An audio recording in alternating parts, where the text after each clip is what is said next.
அவங்க யாரோ பக்கத்துல வந்த மாதிரி இருக்கு.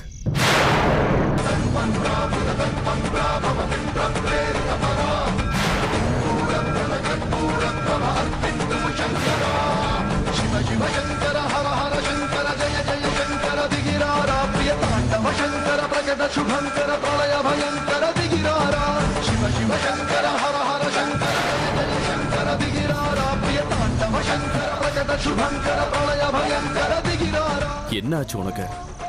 ஏன் இந்த நேரத்துக்கு துர்காபுரத்துக்கு வந்திருக்க? நீ எதுவும் சொல்ல வேண்டாம். அன்னைக்கும் அம்மாவுக்கு தெரிஞ்ச ரொம்ப வருத்தப்படுவாங்க. வா போலாம். அமிர்தா, எங்க போற? இருட்டுமா? உள்ள வந்து படுத்துக்கோமா.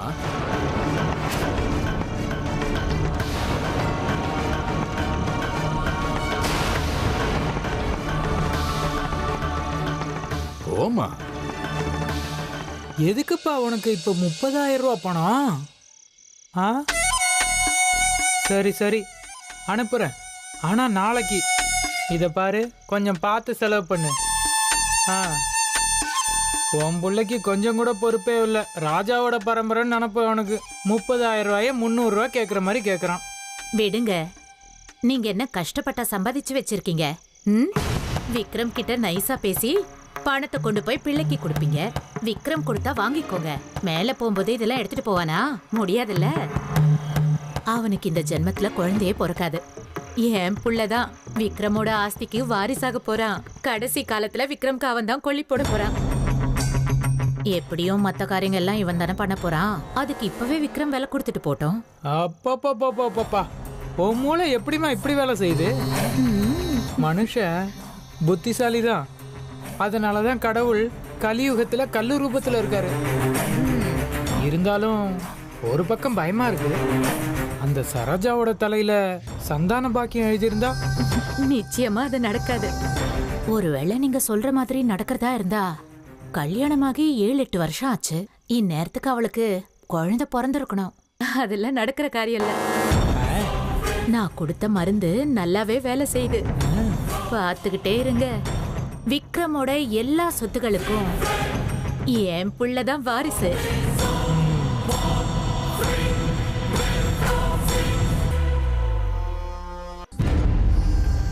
நீ இந்த மாதிரி கஷ்டப்படுறத என்னால பார்க்க முடியல சரோஜா.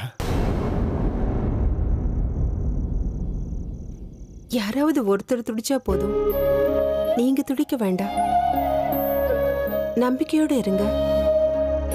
எல்லாத்தை விட ரொம்ப முக்கியம் நம்பிக்கை தான். ஆனா இந்த கஷ்டத்தையும் வருத்தத்தையும் போக்குற அந்த நம்பிக்கை எப்பதான் வரும் சரோஜா? இதோ பாருங்க, அந்த ஆண்டவனை நம்பினதுக்கு, நாகராஜாவுக்கு விரதம் இருந்ததுக்கு, என் ஃப்ரெண்டுக்கு குழந்தை பிறந்தது. இன்னையிலிருந்து நானும் அவ சொல்லி கொடுத்த அந்த நாகேந்திர சுவாமி பூஜையை ஆரம்பிச்சிருக்கேன். அப்பா, அம்மா, சூரியன், சந்திரன் இவங்களுக்கு அப்புறம் நாகங்கள் தான் பிரத்யக்ஷ தெய்வம்னு சொல்லுவாங்க. நாகத்தோட அனுகிரகம் இருந்தா நமக்கு எல்லாமே நல்லதுதாங்க நடக்கும். நீங்க கவலைப்படாதீங்க. நான் நம்பி இருக்கிற ஈஸ்வரன், அவருடைய பிரதிநிதியான நாக தெய்வம் நம்மளை கைவிட மாட்டாங்க. நீங்க வருத்தப்படாதீங்க. உங்களை கெஞ்சி கேட்டுக்கிறேன். ரொம்ப லேட் ஆயிடுச்சு, வந்து படுத்துக்கோங்க. வாங்க.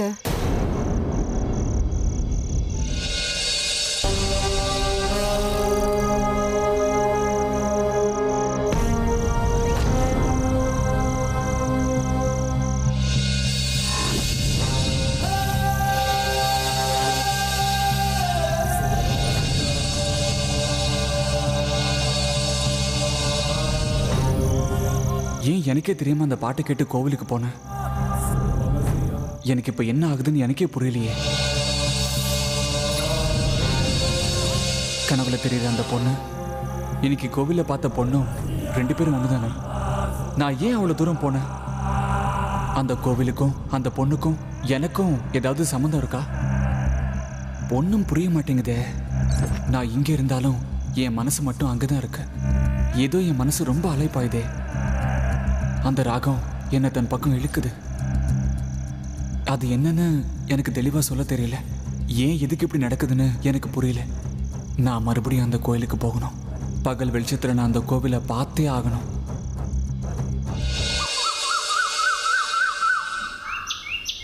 கற்பூரகாரம் கருணாவதாரம் சம்சாரசாரம் புஜகேந்திரஹாரம். கற்பூரகாரம் கருணாவதாரம் சம்சாரசாரம் புஜகேந்திரஹாரம். சதா வசந்தம் ஹிருதயாரவிந்தே சதா வசந்தம் ஹிருதயாரவிந்தே. பவம் பவானி சைதம் நமாமி பவம் பவானி சைதம் நமாமி.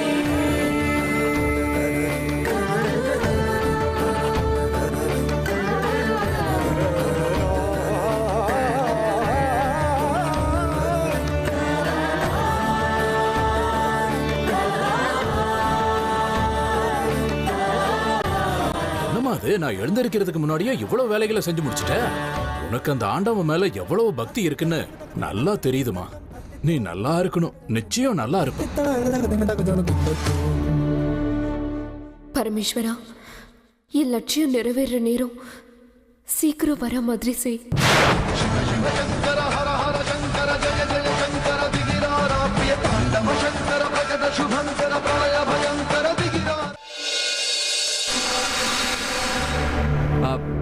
அண்ணே, அண்ணா இன்னும் எந்திரிக்கலையா? கொஞ்ச நேரம் அவர் தூங்கட்டுமே அர்ஜுன். அதிசயமா அவர் இன்னைக்கு தான் தூங்கிட்டு இருக்காரு. என்ன இருந்தாலும் இந்த வீட்ல உனக்கு கிடைச்ச சுகம் உன் அண்ணனுக்கு கிடைக்கலையே. நான் இப்ப உங்ககிட்ட விவாதம் பண்ண வரல. சாரி. அண்ணா, அண்ணா, அண்ணா, அண்ணா, அண்ணா ஏந்திரி. ஐயோ அண்ணா ஏந்திரி. என்னடா காலையில எழுப்பி வெறுப்பேத்துற? என்னாச்சுன்னு தெரியுமா? நீ எதுவும் சொல்லாதடா, நானே உனக்கு சொல்றேன். உனக்கு ஒரு பாட்டு கேட்டிருக்கோம், எந்திரிச்சிருப்ப. அந்த பாட்டை கேட்டு ரசிச்சிருப்ப. பாம்பு கடிச்சிருக்கோம், பயந்து போய் எந்திரிச்சு பார்த்திருப்ப. கடைசியில எல்லாமே கனவு. இதானே சொல்ல போற? ஐயோ அண்ணா, நேத்து எனக்கு கனவு எதுவும் வரவே இல்லை. ஏந்திரினா சொல்றேன்ல, ஏந்திரி. அர்ஜுன், ஏன்டா இப்படி படுத்துற? அவன் சொல்றத முழுசா கேட்டுட்டு அதுக்கப்புறம் அவன் அனுப்புங்க. இல்லனா அவன் உங்களை தூங்க விட மாட்டான். சொல்றத கேளுனா. என்னதான் உன் பிரச்சனை? நேத்து ராத்திரி எனக்கு கனவெல்லாம் எதுவுமே வரல. நானே நடந்து எங்கேயோ போயிட்டேன். அதுக்கப்புறம் சித்தப்பா தான் வந்து என்ன கூட்டிட்டு வந்தாரு. வீட்டுக்கு வர வரைக்கும் எங்கே போனா எதுக்கு போனான்னு எனக்கு தெரியவே தெரியாது. உங்களுக்கு தூக்கத்துல நடக்கிற வியாதி வேற இருக்கா? கிழிஞ்சது கிருஷ்ணகிரி. அண்ணி, எல்லாத்துக்கும் ஏதாவது ஒன்று சொல்லிட்டே இருக்காதீங்க ப்ளீஸ். ஓகே சரி, விட்றா. நீ சொல்லு. தலைகாணியில தலையை வச்சு படுத்தேன். திடீர்னு ஏதோ ஒரு பாட்டு என் காதுல கேட்டுச்சு. எனக்கும் ஒரு மாதிரி கியூரியாசிட்டி. பாட்டு வந்த திசையை நான் ஃபாலோ பண்ணேன். யாரோ ஒரு பொண்ணு கோவில் தூண்ல சாஞ்சு உட்கார்ந்துட்டு இருந்தா. பேசுனியா? அந்த பொண்ணோட முகத்தை பார்த்த? ரெண்டு பேரும் இன்ட்ரோடியூஸ் பண்ணிட்டீங்களா? அதுக்குள்ளதான் சித்தப்பா வந்துட்டாரு. அப்பதான் எனக்கு விஷயமே தெரியும். எனக்கே தெரியாம நான் துர்காபுரத்துல இருக்கிற கோயிலுக்கு போயிருக்கேன். எனக்கு இப்ப ரொம்ப ஆச்சரியமா இருக்குண்ணா. ராத்திரி 6-7 கிலோமீட்டர் எனக்கே தெரியாம நான் அவ்வளவு தூரம் நடந்து போயிருக்கேன். அப்படியா? ராத்திரி இவ்வளவு நடந்ததா? எனக்கு எதுவுமே தெரியலையே. ஹே, ராத்திரி 12 மணி வரைக்கும் நான் முழிச்சுதான்டா இருந்தேன். அண்ணே, ராத்திரி உங்களுக்கு ஏதாவது பாட்டு கேட்டுச்சா? எனக்கு எதுவும் கேட்கலையே. எனக்கு மட்டும் ஏன் அந்த பாட்டு கேக்குது? அந்த பொண்ணு யாரு? அண்ணா, எனக்கு ரொம்ப குழப்பமா இருக்கு. எனக்கு மட்டும் ஏன் இப்படி எல்லாம் ஆகுது? பிரஷ்ன லக்கணப்படி பார்த்தா உங்க அர்ஜுனனோட ஜாதகத்துல சர்ப்பதோஷம் இன்னும் கொஞ்ச நாள் இருக்கும் போல இருக்கு. அது அப்படித்தான் இருக்கும். உங்க புள்ள அர்ஜுனனை சர்ப்பதோஷம் விடாது.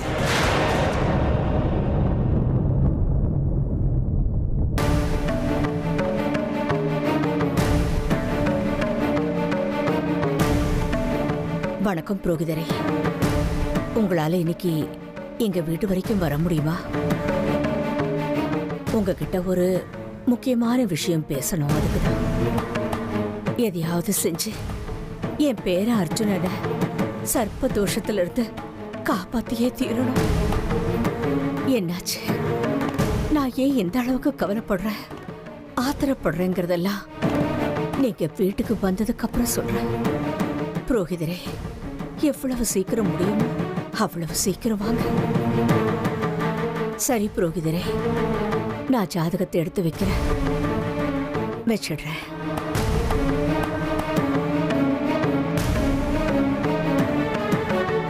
ஹேமா, அர்ஜுனோட ஜாதகத்தை எடுத்துக்கிட்டு வா. புரோகிதர் வருவாரு. அத்தை, நம்ம அர்ஜுனுக்கு சர்ப்பதோஷத்துல இருந்து எப்போ விடுதலை கிடைக்கும்னு தெரியுமா? இங்க நடக்க வேண்டிய பூஜை நின்னு போனதுனால என்னால நிம்மதியா தூங்கவே முடியல. தப்புக்கு மன்னிப்பு, தோஷத்துக்கு பரிகாரம், கேள்விக்கு பதில் நிச்சயம் இருக்கும். ஆனா அந்த பரமசிவனோட அருள் இருக்கணும், அவ்வளவுதான். நம்ம அர்ஜுன சொன்ன பேச்ச கேட்க மாட்டான், கண்டபடி ஊர் சுத்திட்டு வரான். நம்ம கவலை, நம்ம வருத்தம் அவனுக்கு புரியவே புரியாது. இந்த காலத்து பசங்களுக்கு ஜாதகம், கடவுள் மேல எல்லாம் நம்பிக்கையே இல்லாம போச்சு. யார் வேணாலும் பொய் சொல்லலாம், ஆனா ஜாதகம் பொய் கிடையாதே. ஆண்டவனுக்கு விளக்கேத்தி வைக்கிற என்னமோ மனசுக்குள்ள அர்ஜுனனை பத்தி கெட்ட கெட்ட யோசனையெல்லாம் வருது.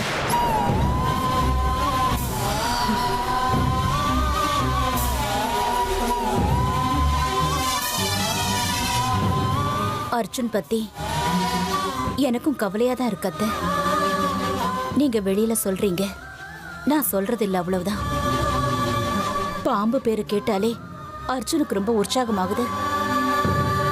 ஆனா அவனுக்கு சர்ப்பதோஷம். என்ன இந்த விளையாட்டு? என் புள்ளைய காப்பாத்துப்பா.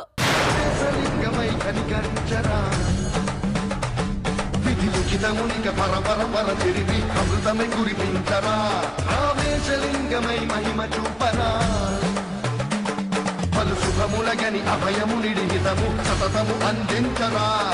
ప్రాణం నిధనం పాపరా కాళహస్తిలింగేశ్వర, ప్రాణం వీవై కాలింగం నీరా. ఎదలో కొనువై ఆత్మలింగమై నిలబడరా. తుదివై గతివై సర్వజీవలోకేశ్వర రక్షించరా. శివ శివ శంకర హర హర శంకర జయ జయ శంకర దిగినారాధ్య తాండవ శంకర ప్రకట శుభంకర ప్రళయ భయంకర దిగినారా. ஹே மல்லி, ஸ்கூல் பொறுத்த விட்டு இங்கே உட்காந்துட்டு இருக்க? இந்த பூவெல்லாம் விற்கிற வரைக்கும் ஸ்கூலுக்கு போக கூடாது, போனா அம்மா திட்டுவாங்க. உங்க அம்மா எங்க வீட்டுல தான் வேலை செய்யறாங்க. இரு கேக்குறேன். நான் ஒன்னும் பொய் சொல்லல, வேணும்னா அம்மா கிட்டே போய் கேளுங்க. மொத்த பூவையும் என்கிட்ட கூட. மொத்தமாவா? எல்லாத்தையும் நானே வாங்கிக்கிறேன். என்னென்ன விசேஷம்? கோயிலுக்கு வந்திருக்கீங்க, மொத்த பூவும் வாங்கிக்கிறேன்னு சொல்றீங்க? ஹே பொடுசு, அமைதியாரு. வர வர ரொம்ப சினிமா பாக்குற போல இருக்கு. பூவை கொடு.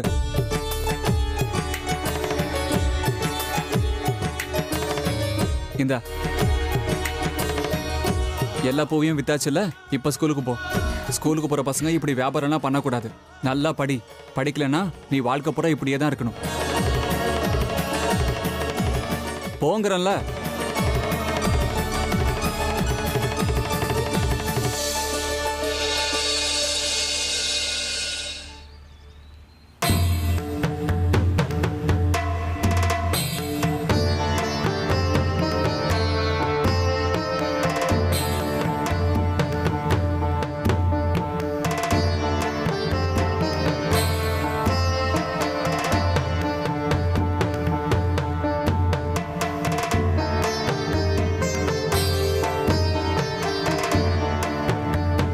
எங்க அர்ஜுனன் ஜாதகத்துல என்னதான் போட்டிருக்க?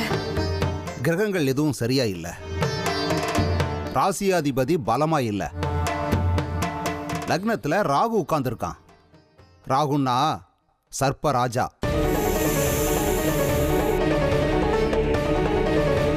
ராகுவால பிரச்சனை இருக்கு. இந்த ஜாதகத்துல ராகு வக்கிரமா இருக்கான். சப்தமாதிபதி கேது 5வது வீட்டை பார்க்கறான். அப்படி பார்க்க கூடாது, அது நல்லதில்ல. அர்ஜுனனுக்கு ஒரு மிகப்பெரிய கண்டம் இருக்கு.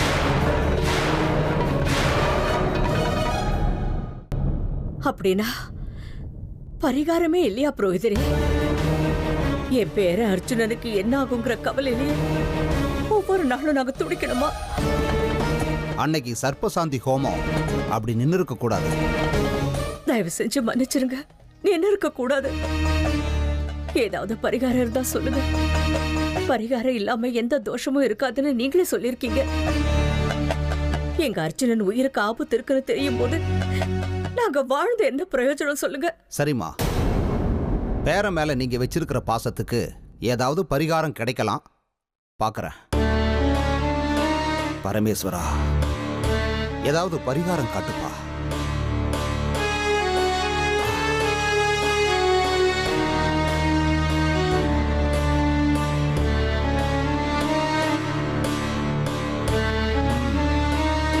பரிகாரம் தெரியுது.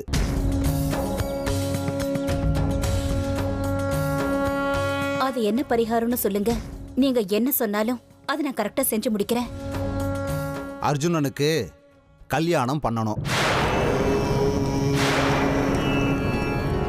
மாங்கல்ய ஸ்தானம் நல்லா இருக்கு.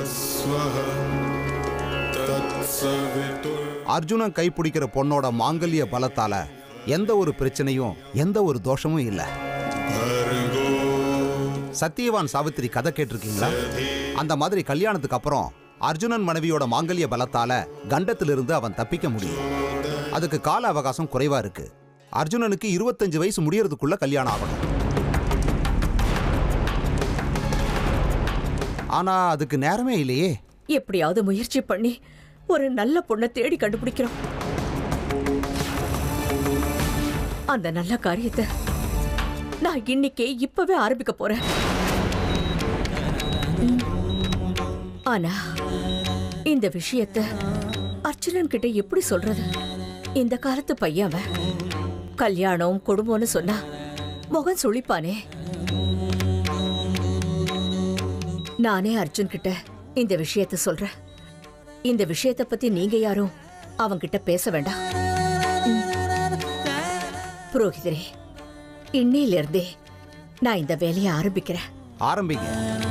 ஆனா அர்ஜுனனுடைய கல்யாணம் அவ்வளவு சுலபமா நடக்கக்கூடியது இல்லை. இந்த கல்யாணத்துக்கு நிறைய தடங்கள் தெரியுது. காரணம் சர்ப்பதோஷம்தான்.